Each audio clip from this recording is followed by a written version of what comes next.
Ada pekerjaan-pekerjaan yang mungkin buat antum remeh.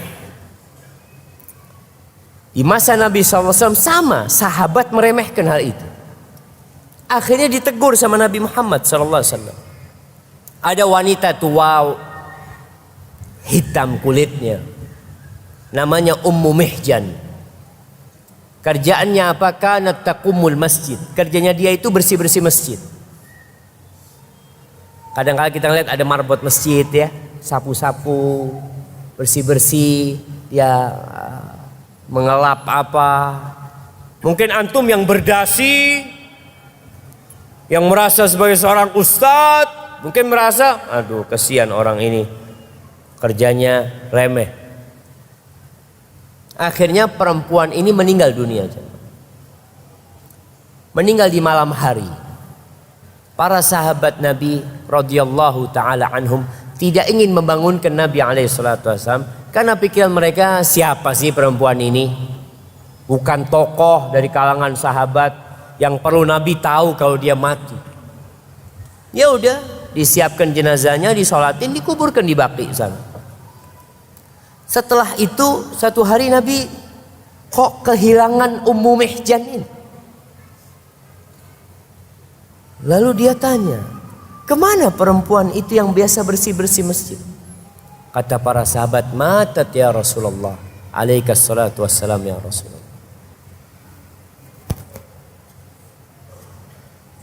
Nabi mengatakan kepada para sahabat, halla adzantumuni, kenapa kalian gak ngasih tahu aku ketika dia mati?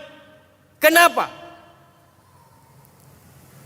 Apa kata Nabi SAW? Dulluni ala qabrih, tunjukkan di mana kuburan, di mana kuburan dia. Berangkat Nabi bersama para sahabat jemaah.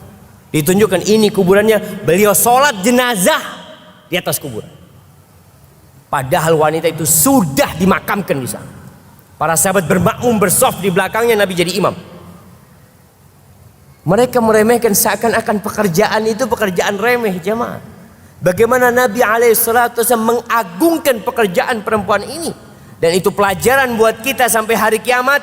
Jangan meremehkan kebaikan apapun.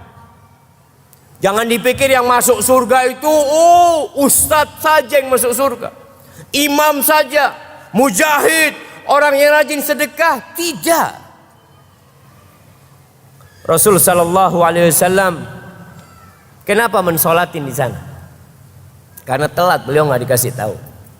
Dan doa Nabi alaihissalam serta salatnya, kata beliau, inna hadhil kubur mamlu'atun dzulmatan ala ahliha. Kuburan ini dipenuhi dengan kegelapan buat orang-orang di dalamnya. Wa innallaha azza wa jal yunawwiruha bi salati alaihim.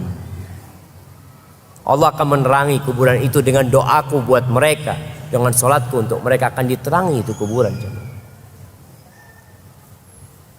Jangan berpikir boleh sholat di kuburan. Nggak boleh sholat di kuburan. Ini sholat jenazah. Karena sudah ketinggalan. Dan nasihat anak buat seorang anak, kalau dia tinggal di luar pulau, dengar ibunya meninggal dunia, kerabatnya meninggal dunia, ayahnya meninggal dunia, telepon keluarganya, tolong segera dikuburkan. Jangan sampai aku durhaka sama keduanya dengan menahan-nahan jenazah keduanya hanya karena aku ingin ngelihat. Apa gunanya anak kalau bapaknya sudah meninggal dunia? Kadang-kala nunggu 24 jam. Anaknya di Jakarta atau anaknya di luar negeri. Kesian. Kuburkan. Setelah sampai ke negerimu, datang ke kuburan ayahnya, ke kuburan ibunya, boleh kau sholat di atasnya. Jangan diremehkan.